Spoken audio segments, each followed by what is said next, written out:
Hello friends, welcome to this video.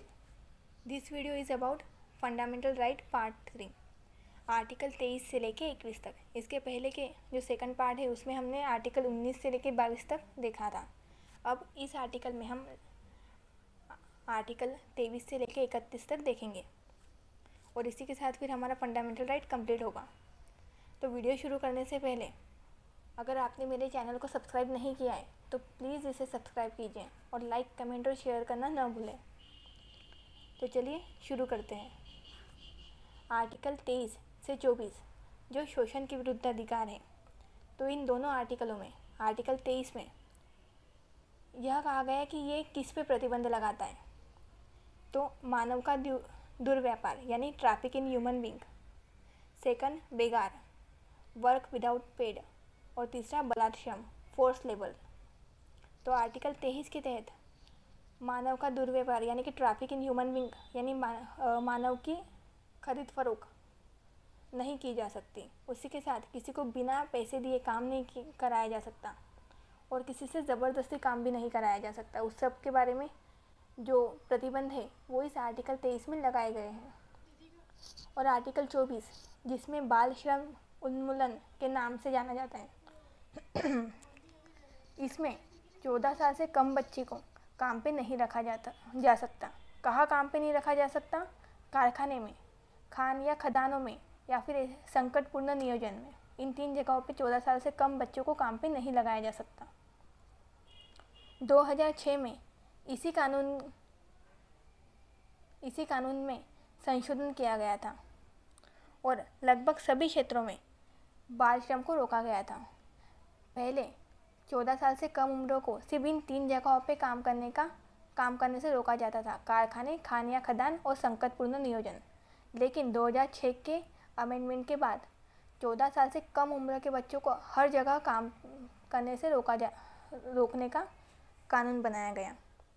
और उसी के तहत 2012 में केंद्रीय मंत्रिमंडल ने एक प्रस्ताव रखा जिसमें बाल श्रम उन्मूलन को पूरी तरह से बैन कर दिया गया और 14 साल से कम उम्र के बच्चे को काम पर न रखने के बारे में कहा गया।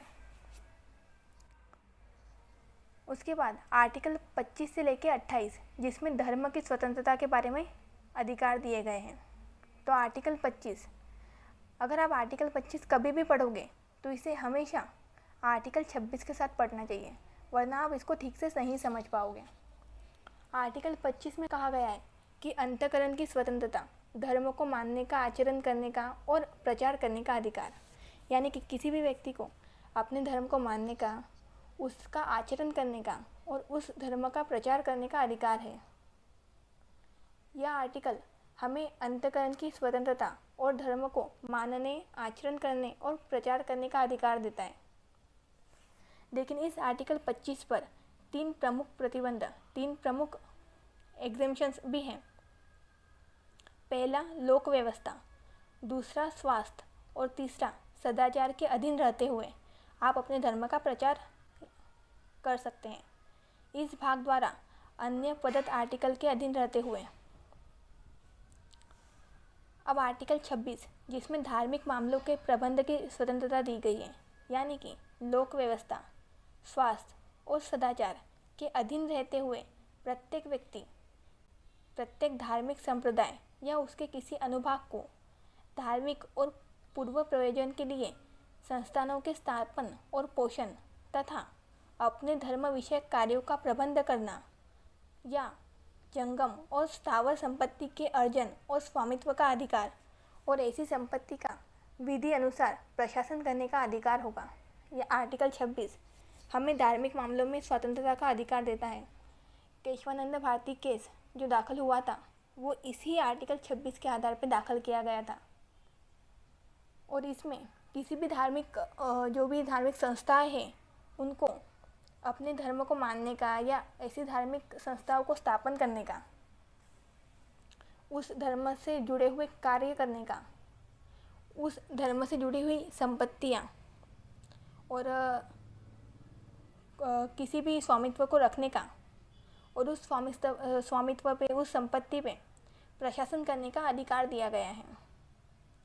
आर्टिकल 27 जिसमें किसी विशिष्ट धर्म के लिए कर देने से स्वतंत्रता दी गई है।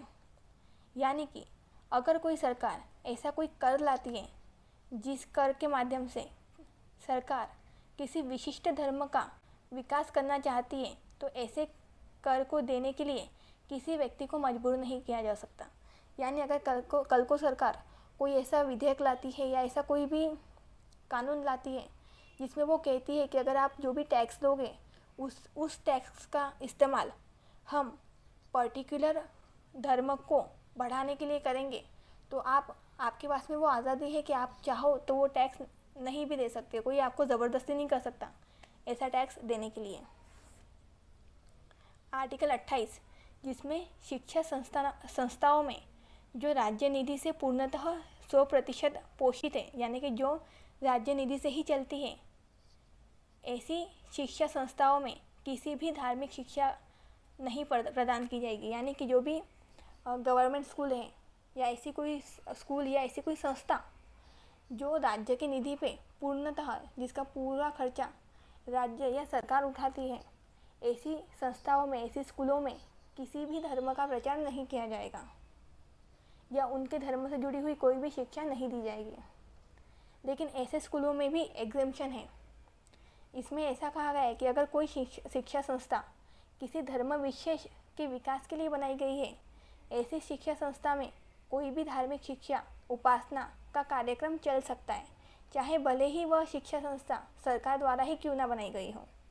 अब जो आर्टिकल 28 है इसमें एग्जेम्पशन ये है कि अगर कोई ऐसी संस्था है जो पर्टिकुलरली उसी धर्म के प्रचार के लिए बनाई गई है, तो ऐसी संस्था में आप वो उस धर्म का प्रचार कर सकती है। जैसे बाबा रामदेव की जो मठ है वहाँ पे हिंदू धर्म के बारे में जानकारी दी जाती है, तो ऐसी उसे रोका नहीं जा सकता। ऐसी संस्था इसका अपवाद है। कई सारी ऐसी संस्थाएं जो अपने अपने धर्म का प्रचार करती है और वो संस्थाएं सरकार द्वारा पोषित भी होती है। आर्टिकल 29 से लेकर 30 जिसमें अल्पसंख्यकों के शैक्षणिक और सांस्कृतिक अधिकार दिए गए हैं।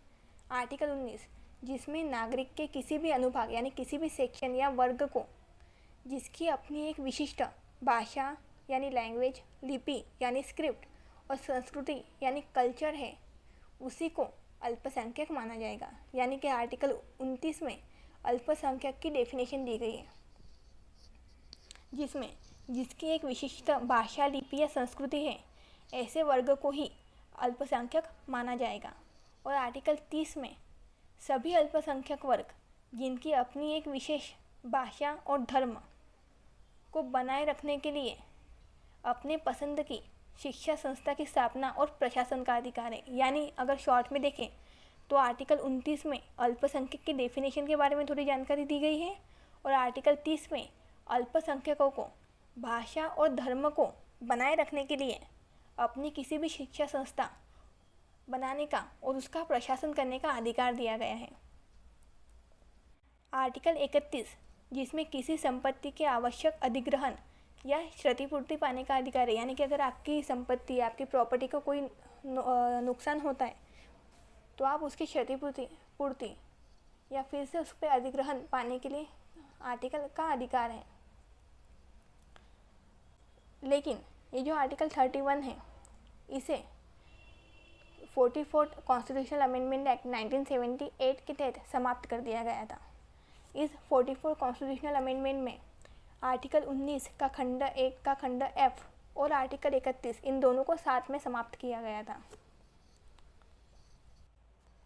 अब आर्टिकल 32 जिसमें संवैधानिक उपचारों का अधिकार है, तो इसमें उच्चतम न्यायालय में सामवेदन का अधिकार प्राप्त है।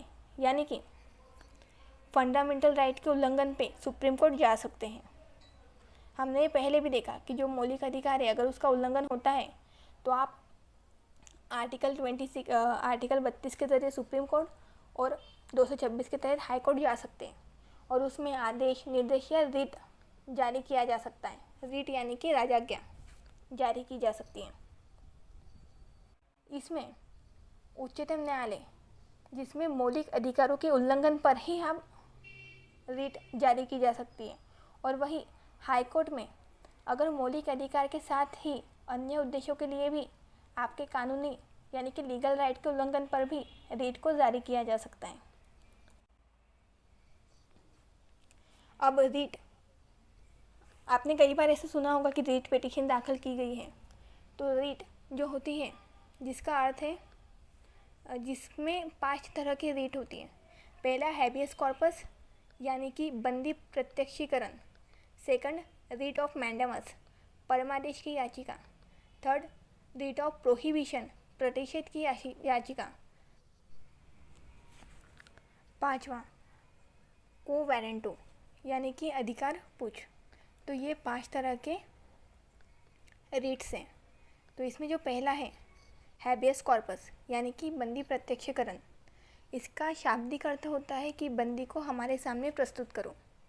हैबियस कॉर्पस यानी कि अगर किसी को गिरफ्तारी हुई है तो उसे हमारे सामने खड़ा करो, उसके ऊपर हैबियस कॉर्पस ये रीट डाली जाती है। तो इसमें ये जो ये रीट है ये किसके विरुद्ध दाखिल की जाती है? तो यह कार्यपालिका, विधायिका, अर्ध न्यायिक संस्थाएं और निजी व्यक्ति के विरुद्ध डाली जा सकती है। और यह रीट कब दाखिल होती है? तो यह अगर इनके द्वारा, जो उपरोक्त 4 हैं, इनके द्वारा अगर किसी की गिरफ्तारी की गई हो या फिर किसी की निरुद्धि हुई हो तो इसे जारी किया जा सकता है। जो रीट ऑफ हैबियस कॉर्पस है, जारी होने पे न्यायालय कहता है कि ब्रिंग द बॉडी, हम डिसाइड करेंगे कि गिरफ्तारी विधिक है या अविधिक। यानी अगर आपने किसी को गिरफ्तार किया है तो उसे न्यायालय के सामने प्रस्तुत करिए। हम देखेंगे कि जो आपने गिरफ्तारी की है वो न्यायिक है या अविधिक है। और इसमें अगर किसी की गिरफ्तारी की गई है तो उसे 24 घंटे के अंदर अगर कोर्ट के सामने नहीं खड़ा किया गया तो उसे अवैध ठहराया जा सकता है। दूसरी रीट है रीट ऑफ मैंडेमस यानी कि परमादेश की याचिका। इसमें ये जो रीट है यह 3 लोगों के विरुद्ध दाखिल हो सकती है, कार्यपालिका, विधायिका और अर्धन्यायिक संस्थाएं। ये जो मैंडेमस की रीट है ये निजी व्यक्ति के खिलाफ दाखिल नहीं हो सकती। और ये कब जारी की जाती है? कि जब किसी के अधिकार क्षेत्र के बाहर कोई काम किया गया हो। रीट ऑफ मैंडेमस जब जारी होता है तब न्यायालय कहता है कि आपने जो अधिकार क्षेत्र के बाहर में काम किया है उसे या तो मत करो या तो फिर, यानी मतलब जब ये रीट दाखिल होती है तो इसमें 2 तरह की बातें कही जाती हैं कि अगर किसी अधिकारी ने उसके अधिकार के क्षेत्र के बाहर काम किया है या तो फिर किसी अधिकारी ने उसके अधिकार क्षेत्र के भीतर कार्य नहीं करते हैं, ऐसे कार्य का या अकार्य का मौलिक अधिकार का उल्लंघन होता है। तो यानी कि अगर कोई ऑफिसर जो उसका अधिकार क्षेत्र है उसके बाहर काम करता है या फिर जो उसके अधिकार क्षेत्र में जो कार्य उसको दिए गए हैं उसे नहीं करता है और उसका असर मौलिक अधिकारों पे होता है, तब हम रीट ऑफ मैंडेमस जारी करते हैं। और इसमें न्यायालय कहता है कि अगर अधिकारी ने, अगर उस व्यक्ति ने अपने अधिकार क्षेत्र के बाहर काम किया है तो न्यायालय उसे बोलता है कि ऐसे काम आप मत करिए, ऐसे काम को तुरंत रोक दीजिए जो आपके अधिकार क्षेत्र में नहीं है। और अगर कोई व्यक्ति अपने अधिकार क्षेत्र के जो कार्य है उसे नहीं करता है और उसका प्रभाव हमारे फंडामेंटल राइट पर पड़ता है तो ऐसे वक्त पे न्यायालय उस व्यक्ति को आदेश देती है कि ये आपके जो अधिकारों है, जो आपके जो कार्य है उसे करिए। इसी के साथ जो हमारी तीसरी रीट है रीट ऑफ प्रोहिबिशन यानी कि प्रतिषेध यानी निषेध की याचिका। यह रीट 2 लोगों के विरुद्ध दाखिल की जा सकती है, अधीनस्थ न्यायिक संस्थाओं और अर्ध न्यायिक संस्थाएं। और यह रीट कब दाखिल की जा सकती है? तो न्यायालय में जब वाद के पेंडिंग होने के दौरान इस याचिका को दाखिल किया जा सकता है। जब रीट ऑफ प्रोहिबिशन जारी होने पे न्यायालय कहता है कि मामले की कार्यवाही को रोक दी जाए, यानी अगर कोई केस न्यायालय में दाखिल हो रहा है ऐसे वक्त पे रीट ऑफ प्रोहिबिशन डालकर हम उस मामले को कोर्ट में प्रोसीड होने से रोक सकते हैं, उसकी कार्रवाई होने से हम उसे इस रीट के ज़रिए रोक सकते हैं। चौथी रीट है रिट ऑफ सर्टियोररी यानी उत्प्रेषण की याचिका। यह याचिका अधीनस्थ न्यायिक संस्थाएं और अर्ध न्यायिक संस्थाएं इनके विरुद्ध की जा सकती है। और ये कब जारी होती है? जब न्यायालय में वाद के निपटारे के पश्चात जारी किया जाता है। तो जब रिट ऑफ सर्टियोररी जारी होने पे न्यायालय कहता है कि मामले के अभिलेख हमें भेजिए, यानी कि जो रिट ऑफ सर्टियोररी है ये किसी भी मामले का जब निपटारा हो जाता है, जब उसका फैसला हो जाता है, ऐसे वक्त पे ये दाखिल की जाती है कि भाई तब न्यायालय कहता है कि जो भी आपने ऑर्डर किया है, जिस भी रिकॉर्ड पे, जिस भी दाखिलों के आधार पे आपने निर्णय दिया है, वो सारे दाखिले, वो सारे रिकॉर्ड आप हमें भेजिए। और अंत में है को वारंटो यानी कि अधिकार पूछ। तो ये जो को वारंटो है ये जब दाखिल की जाती है तो ऐसे व्यक्ति पे दाखिल की जाती है जो व्यक्ति किसी पद पे बैठा हुआ हो और उसका उस पद पे बैठने का उसका अधिकार ना हो। यानी अगर कोई ऑफिसर, फॉर एग्जांपल अगर हम देखें, अगर कोई PSI अपनी पोस्ट पे बैठा हुआ है लेकिन उस पोस्ट पे बैठने का उसे कोई अधिकार ही नहीं है, या तो उसकी जो कार्य की सीमा है वो समाप्त हो चुकी है और फिर भी वो अपनी पोस्ट पे कायम है, वो जॉब नहीं छोड़ रहा है, तो ऐसे वक्त पे को वारंटो दाखिल किया जा सकता है, जिसमें न्यायालय उस व्यक्ति से पूछता है कि आप उस पद पे, उस जो लोक पद है उसको जो धारण किया है वो धारण करने का तुम्हारा अधिकार क्या है, हमें बताइए। अब इनमें एक बहुत ही चर्चित रहता है PIL यानी कि पब्लिक इंटरेस्ट लिटिगेशन, लोक हितवाद। तो ये जो कंसेप्ट है PIL का, ये कंसेप्ट हमने अमेरिका से लिया गया है। और PIL पे हमारे देश में पहला केस हुसैन आरा खातून बनाम बिहार संघ, ये केस था।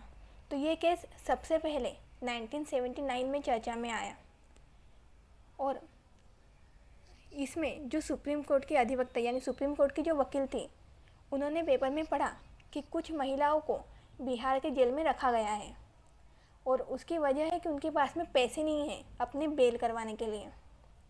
तो ऐसे वक्त में उस जो वकील है उसने 42nd कॉन्स्टिट्यूशनल अमेंडमेंट 1976 के वक्त आर्टिकल 39A जब जोड़ा गया था, जिसमें निःशुल्क विधिक सहायता तथा समान न्याय देने के बारे में कहा गया था, उसके आधारे केस दाखिल किया। इस केस में समान न्याय का उल्लंघन तथा पैसे न होने की वजह से वो जो महिलाएं थी बिहार में, वो काफ़ी वक्त से जेल में थी और इसलिए इस केस को प्रारंभिक स्तर पर लाया गया।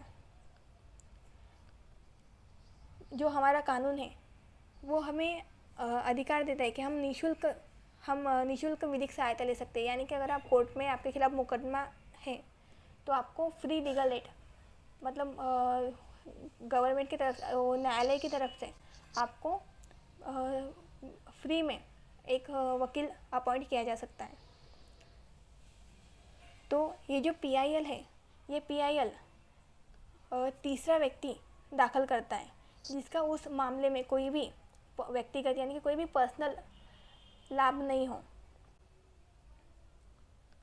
और इसी PIL से जुड़ा हुआ दूसरा केस SP गुप्ता बनाम भारत संघ आया था और यही वो पहला मामला था जहाँ पर PIL की व्याख्या न्यायमूर्ति PM भगवती ने की थी। देखिए, कई बार आपसे ऐसा भी पूछा जाएगा कि PIL पे पहला केस कौन सा था। तो जो पहला केस था वो हुसैन आरा खातून वर्सेस बिहार राज्य का था।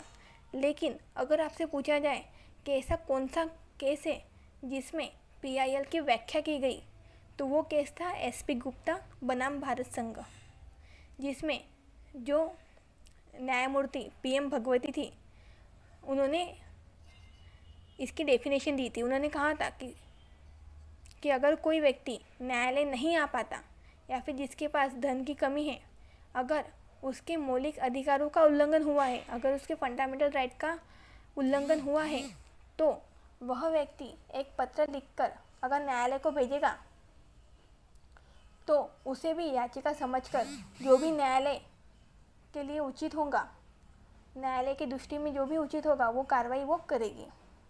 यानी अगर किसी के पास में पैसे की कमी है, अगर किसी के पास में फ़ंड नहीं है, तो ऐसे वक्त पे कोई भी व्यक्ति एक सिंपल एक लेटर भी अगर न्यायालय को भेजता है कि उसके मौलिक अधिकारों का उल्लंघन हुआ है, तो ऐसे व्यक्ति तब न्यायालय उस लेटर पर भी कार्रवाई करती है।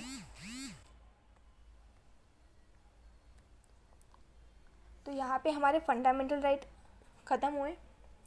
आर्टिकल 12 से लेके 35 तक हमने यहाँ पे देखा। तो अगर आपको मेरा ये वीडियो अच्छा लगा हो तो प्लीज़ इसे लाइक, शेयर और सब्सक्राइब कीजिएगा। मैं जितना हो सके उतना शॉर्ट में और समझाने की कोशिश की है। Hello friends,